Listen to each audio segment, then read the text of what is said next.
Tuhan, kami bersyukur di pagi ini lagi kami rindu mengalami firman Tuhan. Kuasa firman Tuhan menolong kami untuk bertindak bagi kerajaan-Mu. Datanglah kerajaan-Mu, jadilah kehendak-Mu di tempat kami masing-masing seperti di sorga. Dalam nama Yesus Kristus, haleluya, amin. Baik saudara, dalam tradisi gereja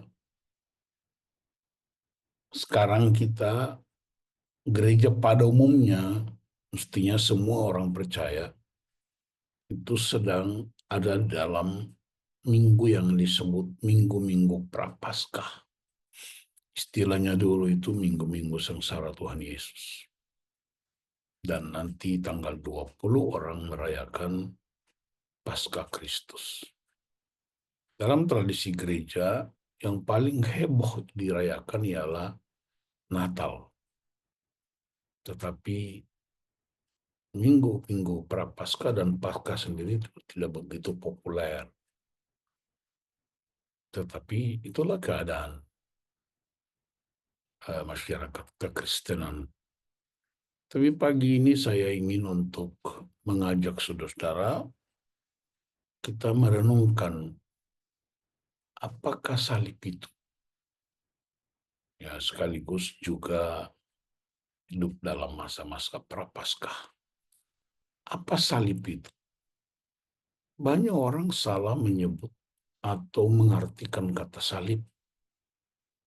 Dan itu terjadi di berbagai tempat, baik gereja-gereja mainstream, termasuk gereja-gereja karismatik. Ya, mari kita lihat, merenungkan kata salib itu dalam kehidupan kekristenan, baik sejarahnya, apa kata perjanjian lama, apa kata perjanjian baru. Ya, dan saya berharap ini tidak sekedar menambah pengetahuan, tapi juga kita mengalami kuasa salib itu. Saya memberi judul The Power of Christ Cross, kuasa salib Kristus sebagai pusat perjumpaan rekonsiliasi. Saya sangat percaya bahwa seburuk-buruknya seseorang, sejahat-jahatnya seseorang, sehancur-hancurnya sebuah rumah tangga atau kota, kalau mereka datang ke salib itu, salib Kristus, pasti ada perubahan hidup yang tidak hanya signifikan, tapi berdampak buat komunitas. Ya, pengalaman saya melayani di dalam maupun di luar negeri, di berbagai gereja, di berbagai komunitas, bahkan ketika berjumpa dengan orang-orang yang tidak seiman, saya mengerti betul bagaimana orang bisa mengalami perubahan hidup.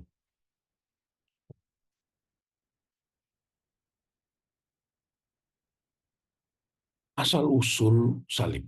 Bangsa Persia pertama kali menggunakan salib.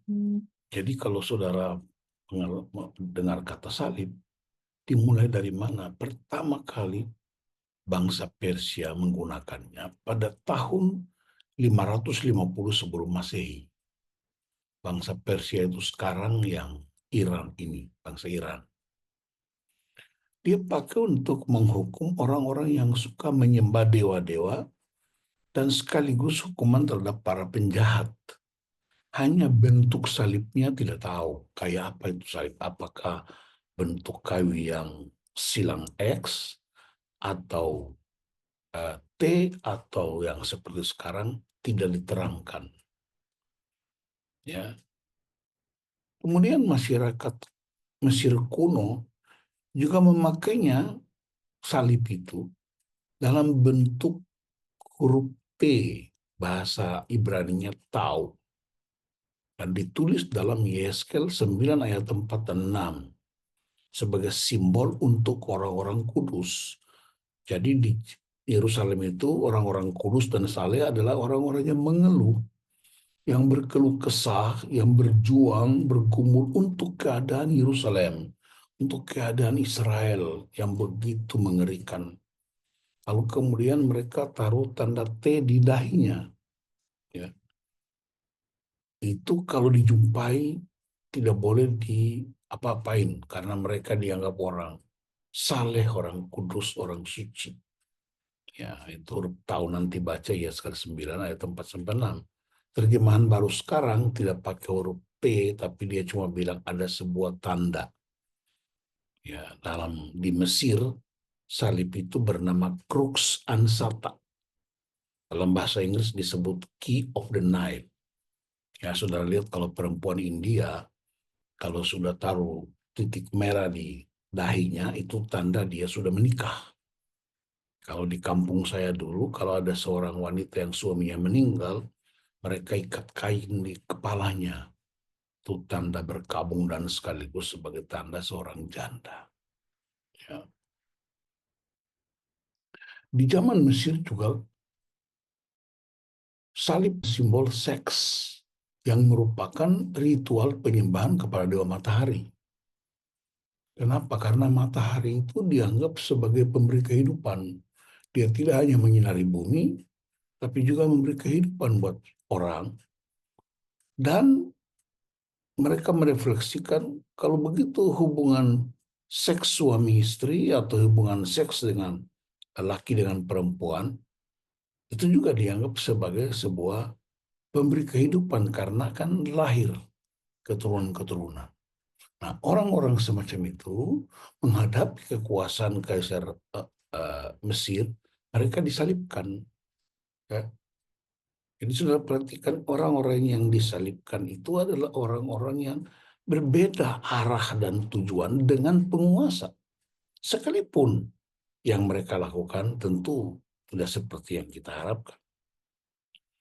Bangsa Venesia dan Kartago juga sudah mengenal salib sebelum kekristenan itu eksis.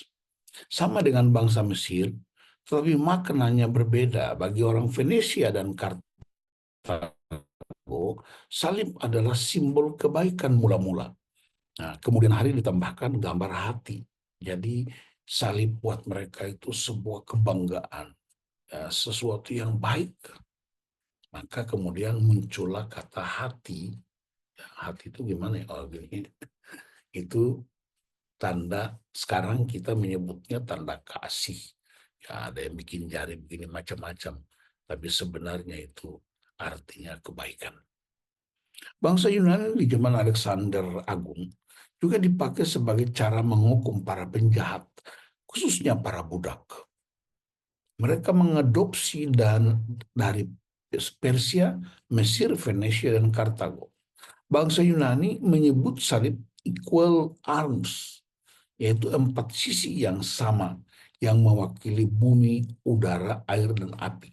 Saudara lihat salib yang di sebelah dokumen ini, ya itu yang disebut tau, ya T, dan itu punya disebut equal arms, ya nanti kita lihat di slide berikutnya.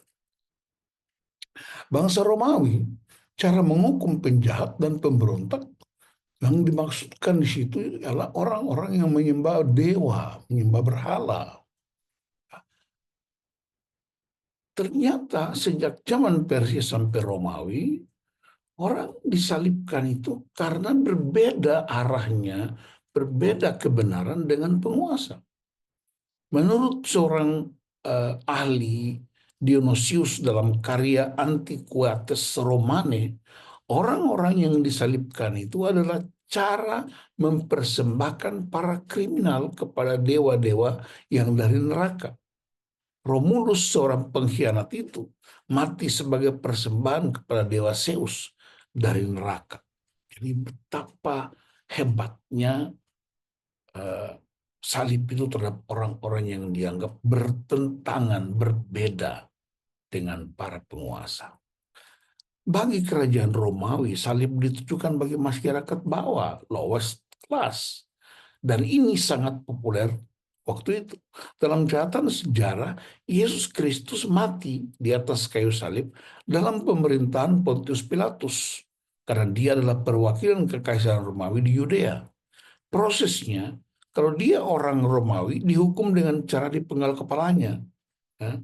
Tapi kalau bandingan Rasul Paulus, kalau dia orang Yahudi, disalibkan dengan cara dihukum dengan cara disalibkan. Jadi ada dua jenis orang dihukum untuk memberi efek jerah. Ya, dipancung lehernya kalau dia berkebangsaan Romawi, disalibkan kalau dia berkebangsaan Yahudi. Nah, apa kata Alkitab tentang salib? Tadi itu sejarahnya. Jadi kita tiap hari bicara salib, kita harus tahu asal usulnya. Dan ini mesti diteruskan terus-menerus karena sekarang ini orang menghina salib itu. Termasuk orang-orang yang percaya Kristus pun menghina. Saya ingin menegaskan ini supaya kita, dan saya udah ngomongin di mana-mana, baik di persekutuan gereja, termasuk kemarin di PGI dan macam-macam, supaya kita benar-benar mengerti salib itu. Kejadian pasal 3 ayat 15. Nah, aku akan mengadakan permusuhan antara engkau dan perempuan ini, antara keturunanmu dan keturunannya. Keturunannya akan meremukkan kepalamu, dan engkau akan meremukkan tumitnya. Sejak perjanjian lama, Kejadian pasal 3, salib itu sudah dinubuatkan. Inilah nubuatan pertama oleh Allah ketika manusia jatuh dalam dosa akibat perempuan itu akrab dan bersahabat dengan Lucifer. Ketika mereka berdialog tentang buah yang dilarang, tapi kemudian terjadi perselisihan yang tidak dapat didamaikan kembali. Ya, semua perselisihan apapun di muka bumi ini dapat diperdamaikan, dapat dilakukan rekonsiliasi. Tetapi persahabatan dalam dosa berakhir dengan permusuhan yang mematikan. Jadi antara uh, iblis dan anak-anak kerajaan tidak bisa diperdamaikan. Karena memang kita tidak boleh diperdamaikan. Harus diperangi, dihancurkan. Ya, perhatikan. Contoh Herodes dan Pilatus. Herodes itu raja di Yudea. Pilatus itu tuan atau Tuhan, dalam bahasa Inggrisnya Lord, mewakili kerajaan Romawi di Yerusalem. Jadi dua kekuatan yang bertentangan. Satu raja orang Yahudi, satu tuan atau Tuhan, Lord. Tadi Yesus pernah bilang dalam Matius pasal 7, kalau engkau bilang aku Lord, Tuhan, tapi kalau engkau tidak melakukan kehendak Bapakku, aku tidak mengenal kamu. Enyahlah engkau pembuat kejahatan. Lihat. Nah di situ kemudian Herodes dan Pilatus itu bergabung, berkawan, bersahabat. Karena satu hal, karena ada common enemy, dan musuh bersama. Musuh bersama siapa? Mereka ialah apa? Yesus. Karena Yesus datang tidak hanya sebagai Tuhan Lord, tapi dia juga adalah Raja. Nah itu alasannya. Tapi setelah Yesus mati dan bangkit, Herodes dan Pilatus bermusuhan lagi. Dan sampai sekarang mereka nggak punya keturunan. Ya, sama sekali tidak ada keturunan. Jadi itu juga terjadi di Indonesia kan. Kita lihat kan, kita orang bisa maki-maki si A, begitu kayak apa idolanya habis waktunya, dia bergabung lagi dengan orang yang dia maki. Jadi inkonsistensi dalam kehidupan. Jadi saya kadang-kadang merenungkan ya, orang politik di Indonesia ini mirip-mirip orang Herodes dan Pilatus. Saya berharap gereja tidak melakukan hal yang sama. Nah, kesombongan telah mengubah malaikat jadi iblis. Iblis dalam rupa ular dikutuk dan hidupnya merayap dan menghisap debu. Penderitaan dan kematian Kristus dimengerti melalui pernyataan ini. Iblis meremukkan tumitnya, yakni sifat kemanusiaannya. Iblis pernah mencoba Yesus di padang gurun. Yudas yang adalah iblis, Yohanes 6 ayat 70-71, dia mengkhianati Yesus di Taman Getsemani, bandingkan ular dan Hawa di Taman Eden. Taman Eden itu ada dosa, Taman Getsemani itu ada doa. Ya, cuma beda satu huruf aja. Di Taman Eden ada dosa, di Taman Getsemani ada doa. Dan doa itulah yang kemudian mereconcile, ya, rekonsiliasi masa lalu dengan masa sekarang, Tuhan dan dunia, dan seluruh dosa Taman Eden ditebus. Pertama-tama dimulai di Taman Eden. Di Taman Getsemani dengan berdarah-darahnya Yesus waktu bergumul berdoa di Taman Getsemani. Petrus pernah menyangkali Yesus. Bahkan Yesus pernah bilang, Petrus, iblis, enyahlah engkau. Saya bayangkan kalau gembala kita bilang seseorang yang kelakuan buruk dibilang dia iblis, langsung dia pindah gereja atau tidak mau diomongin. Ya, saya juga pernah bilang sama pendeta tertentu karena tidak konsisten dengan kebenaran, gantung togamu. Dia tidak mau ngomong sama saya sampai sekarang. Bahkan saya blok. Padahal Yesus pernah bilang Petrus itu iblis. Muncul saksi-saksi palsu. Muncul Pilatus dan lain-lain. Tujuan mereka cuma satu, menggagalkan keselamatan. Tapi justru sebaliknya, dengan kematian Kristus, ia memusnahkan iblis yang berkuasa atas maut. Ibrani 2 ayat 14, tumit Kristus diremukkan ketika kakinya ditembus dan dipakukan pada salib, dan dilanjutkan dengan penderitaan murid-muridnya di bumi. Tetapi kepala itu berkuasa di sorga dan menghancurkan kepala iblis melalui anak-anak kerajaan Allah di bumi, keturunan perempuan, mulai dari kandungan Maria itu.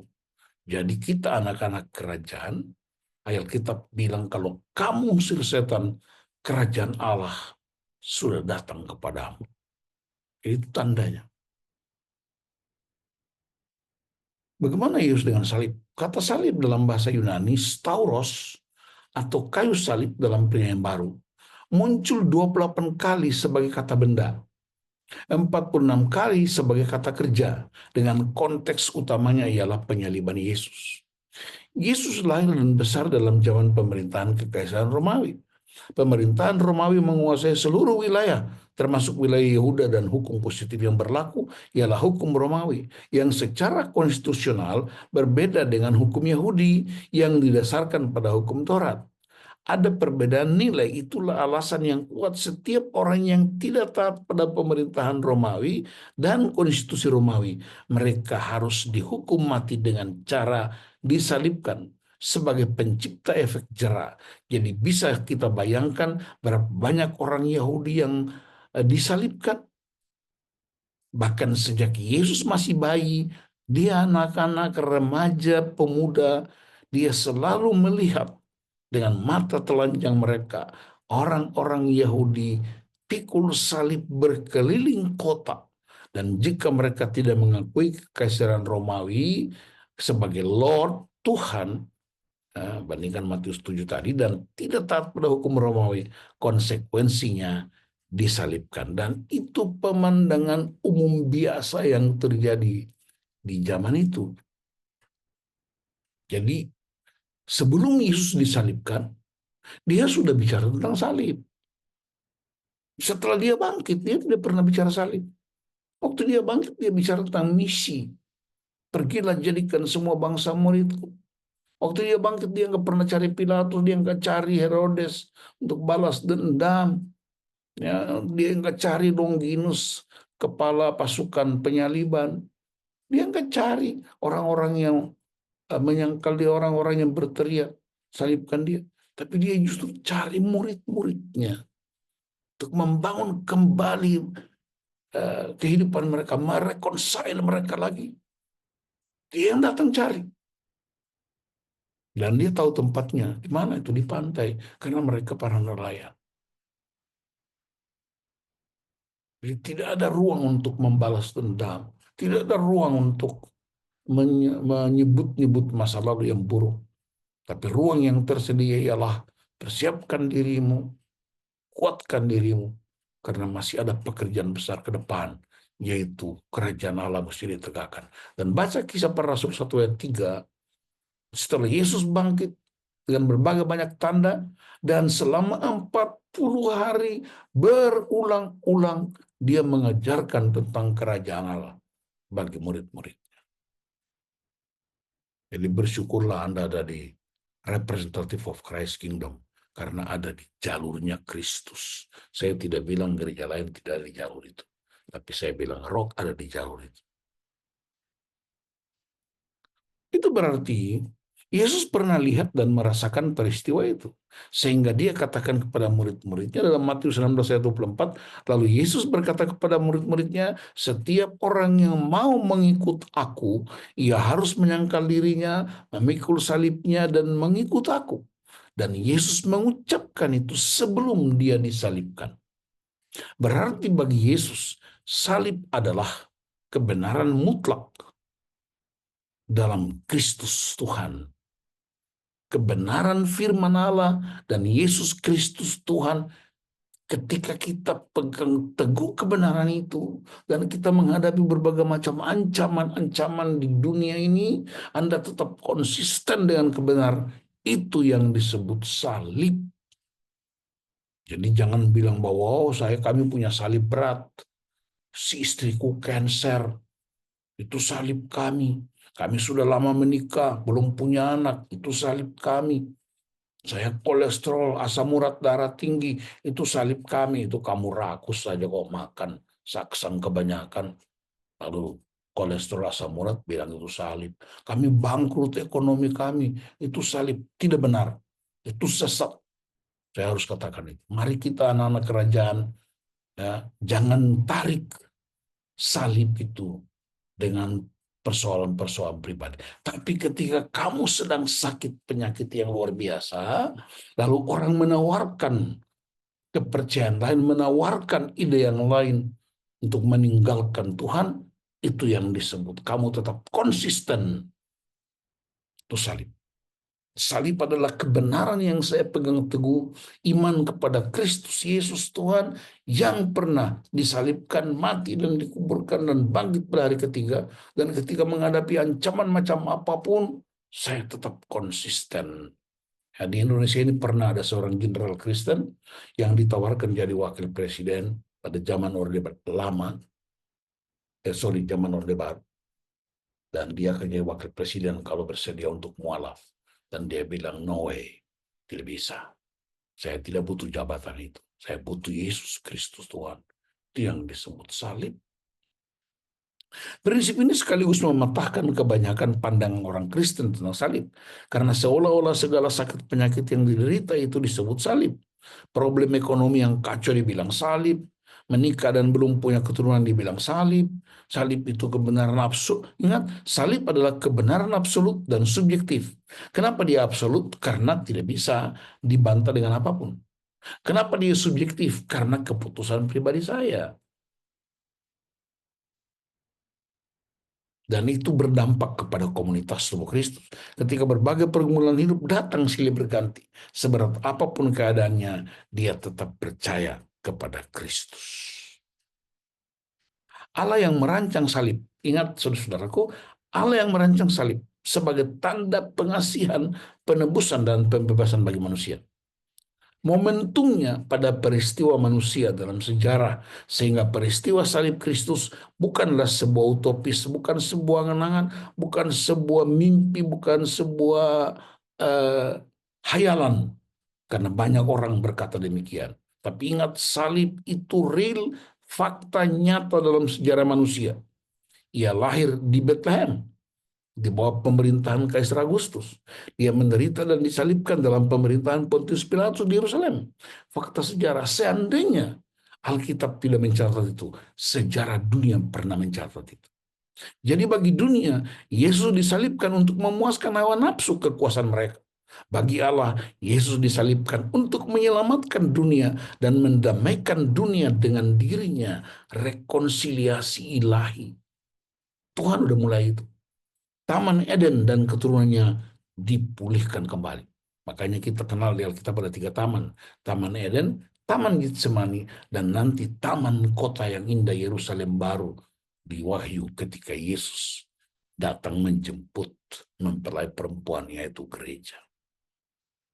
Apa kata Rasul Paulus tentang salib? Mohon maaf ya, host, sedikit tambah waktu karena ini pengajaran pengetahuan Alkitab. Kepada orang-orang di Korintus, Paulus bilang, kami memberitakan Kristus yang tersalib. Bahasa Latinnya jadi moto waktu saya masih kuliah S1 di Ambon, STT Ambon, motonya Nos autem predicamus Christum crucifixum. Kami memberitakan Kristus yang tersalib. Orang Yahudi mencari tanda, orang Yunani mencari hikmat, tapi kami memberitakan Kristus yang tersalib. 1 Korintus pasal 1. Kepada orang di Filipi, Paulus bilang, bagiku hidup adalah Kristus, mati adalah keuntungan. Kepada orang di Roma, firman Tuhan bilang, Injil itu kekuatan Allah yang menyelamatkan orang percaya. Kepada orang di Efesus, salib itu memperdamaikan dan melenyapkan seteru. Rekonsiliasi.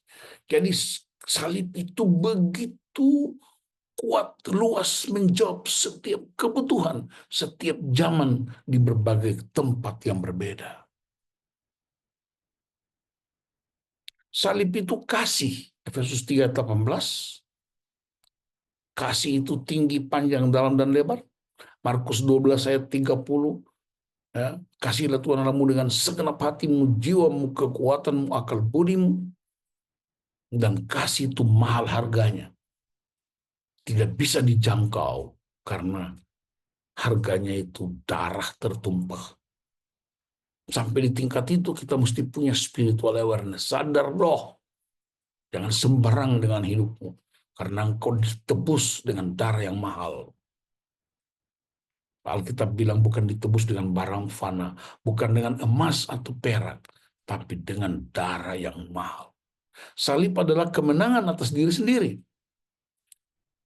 Mengalahkan lawan yang hebat, itu namanya keperkasaan. Tetapi mengalahkan diri sendiri, itu artinya kemuliaan. Mari kita jadi warga kerajaan yang mulia karena mengalahkan diri sendiri.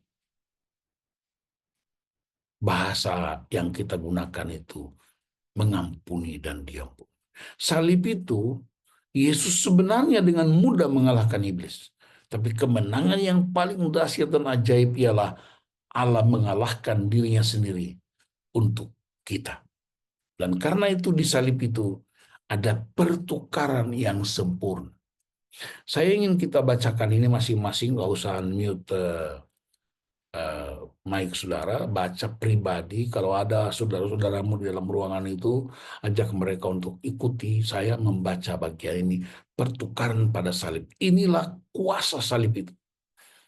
Yesus dihukum supaya saya diampuni. Yesus disakiti supaya saya disembuhkan. Yesus dijadikan dosa oleh dosa saya supaya saya dijadikan benar oleh kebenarannya. Yesus menjalani kematian bagi saya supaya saya menerima kehidupannya. Yesus mengalami kemiskinan saya supaya saya menikmati kelimpahannya. Yesus menanggung rasa malu saya supaya saya menerima kemuliaannya. Yesus menanggung ketertolakan saya supaya saya diterima oleh Bapa. Yesus menjadi suatu kutuk supaya saya menerima berkat the power of Christ cross.